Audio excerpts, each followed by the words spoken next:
Snow still clung stubbornly to the fence posts, refusing to melt even as the fragile sunlight stretched across the ranch. Clara pulled her thin coat tighter around herself, though the cold wasn't what made her hands tremble. Her boys, Eli and Jonah, walked a few steps behind her, their boots crunching over the frosted ground, their breaths puffing in small white clouds. They didn't speak, but she could feel their questions in the way they hovered, close enough to touch her coat if she faltered. The ranch porch loomed ahead, worn planks bleached by weather and years of use. She paused at the bottom step, lifting her chin as though preparing for battle. 3 weeks. It had been only 3 weeks since the storm had torn through the valley and ripped apart the small cabin she'd been renting. One terrible night of wind screaming through the window panes, the roof giving way, rain pouring in. 3 weeks since she'd collected what little hadn't soaked through and led her boys into the darkness, desperate for shelter, desperate for anyone who would help. And he had. Rancher Luke Hollis. A man she'd spoken to only twice before, in passing, polite nods outside the general store, yet who opened his door that night without a moment's hesitation. He'd looked at her shivering boys, at the way she clutched the single suitcase they owned, and simply said, "Come in." No questions. No conditions. Just a warm fire and a place to sleep. But kindness, she knew, had limits. And she feared she had reached them.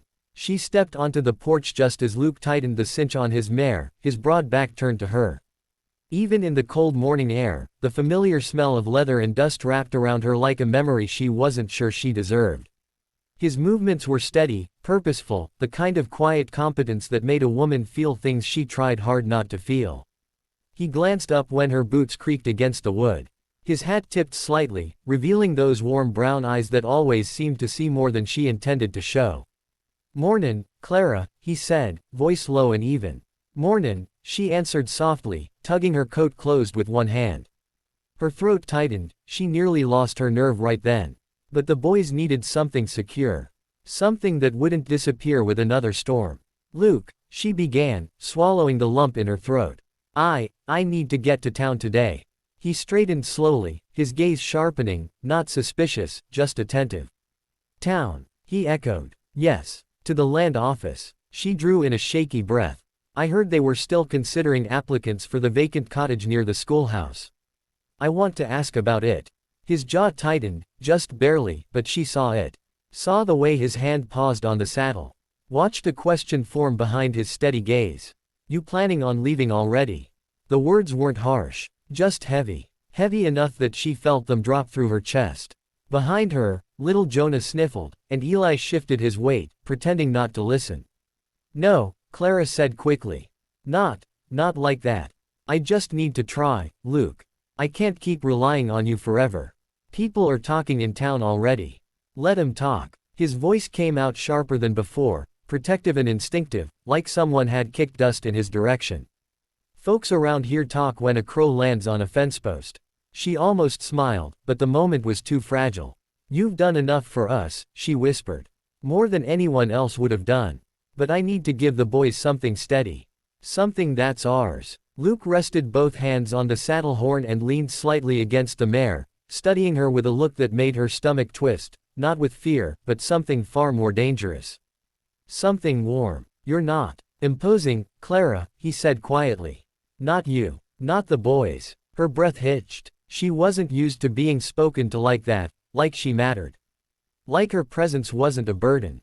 Like she wasn't a woman who'd spent the last year trying to keep herself from collapsing under the weight of too many responsibilities. But she forced herself to meet his gaze. "Even so," she murmured, "I need to see if the cottage is still open. Just to know." Luke exhaled long and slow, turning his face slightly away as though steadying something inside himself. He looked out over the frost-bitten pasture before returning his eyes to hers. "All right," he said finally, the word dragged from someplace deep. "If that's what you want." Relief washed through her, but before she could thank him, he stepped closer, just one step, but enough to feel the warmth radiating off him in the cold morning air. "But only," he said softly, "if you promise to come back home." Her breath stilled. Home. He'd said home. Not the ranch, not the barn loft, home.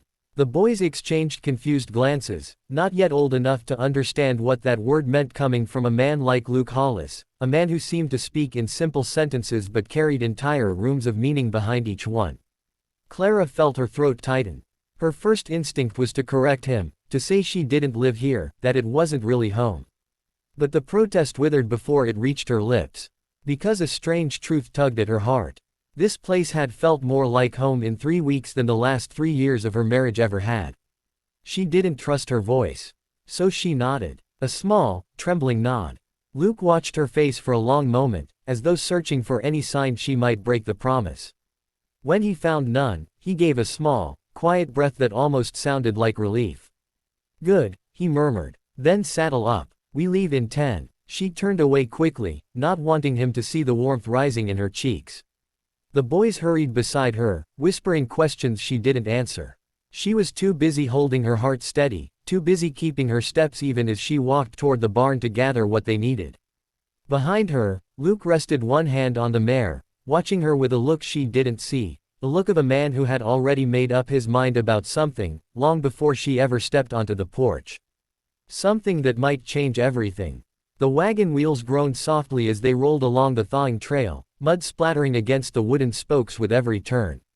Luke held the reins with the kind of quiet confidence Clara had come to recognize, steady hands, steady breath, steady presence. Nothing about him was hurried. Nothing ever seemed to shake him. And for reasons she tried not to examine too closely, that steadiness made her chest feel too full. Clara sat beside him beneath a wool blanket that smelled faintly of cedar. Eli and Jonah were tucked in the back, wrapped up together, chattering in low voices as they pointed out patches of melting snow along the fence lines. The boys had grown more talkative since arriving at the ranch, more playful, more hopeful. She didn't know whether to thank Luke for that or fear it. Hope, she'd learned, could be a dangerous thing. The sun climbed slowly over the ridgeline, turning the frost on the grass into glittering drops of silver. Smoke curled from the chimneys of distant homesteads. Every breath Clara took felt thick with winter's last bite, but Luke didn't seem to notice. He held himself straight, jaw relaxed, eyes scanning the trail ahead like he was guiding more than just a wagon, like he was responsible for everything inside it. She stole a glance at him when she thought he wasn't looking. His hat shadowed the upper half of his face, but she could see the curve of his cheek, the strong line of his nose, the faint dusting of stubble along his jaw.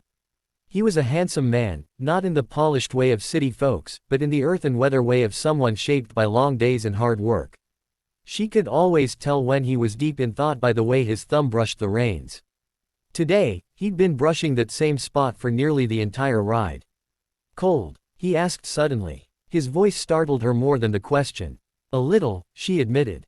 Without a word, Luke reached behind the seat and handed her his heavier coat, a thick, sheepskin-lined one she'd seen him wear on the bitterest mornings. She shook her head immediately. "I'm fine. Really, Clara." He didn't raise his voice, didn't push. He just said her name the way he always did, steady, patient, with a hint of something she couldn't quite name. "Take it." She hesitated only a moment longer before sliding her arms into the sleeves.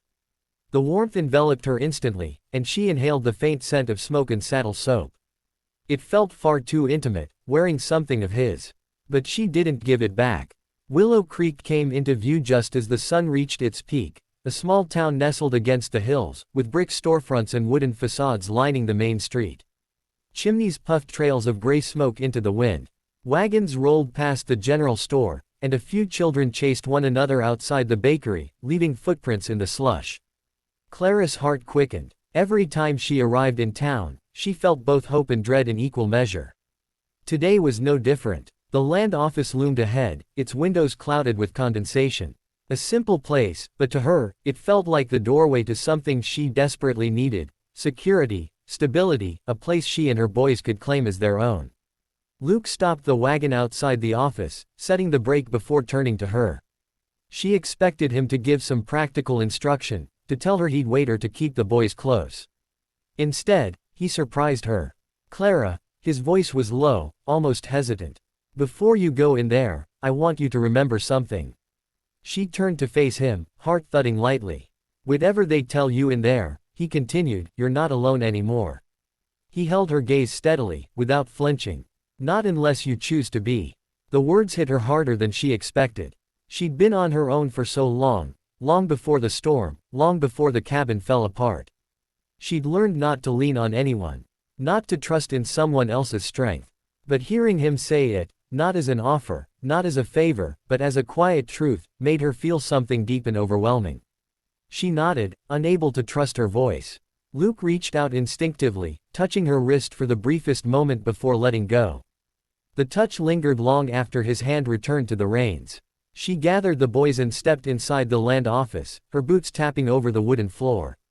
The room smelled of dust, paper, and ink. A tired-looking clerk hunched over a pile of documents, glasses perched on the end of his nose. "Morning," she said softly. "Mornin'," the clerk responded without looking up. "What can I do for you?" She explained about the cottage, the little yellow one near the schoolhouse. How she wanted to apply, how she hoped it was still available. The clerk's sigh was audible even before he finished shuffling through the papers. "I'm sorry, ma'am," he said finally. "It was taken yesterday." For a moment, the world around her dimmed. She swallowed hard, nodding as though the disappointment hadn't just hollowed out her chest. "Thank you for checking," she whispered. She gathered the boys quickly, forcing a smile she didn't feel. The bright sunlight outside hit her eyes as she stepped out, making them water, not from the cold, but from the ache curling tight inside her. Luke was on his feet the instant he saw her face. "No luck?" he asked, his tone soft, already knowing the answer. She shook her head, biting her lip to keep it steady.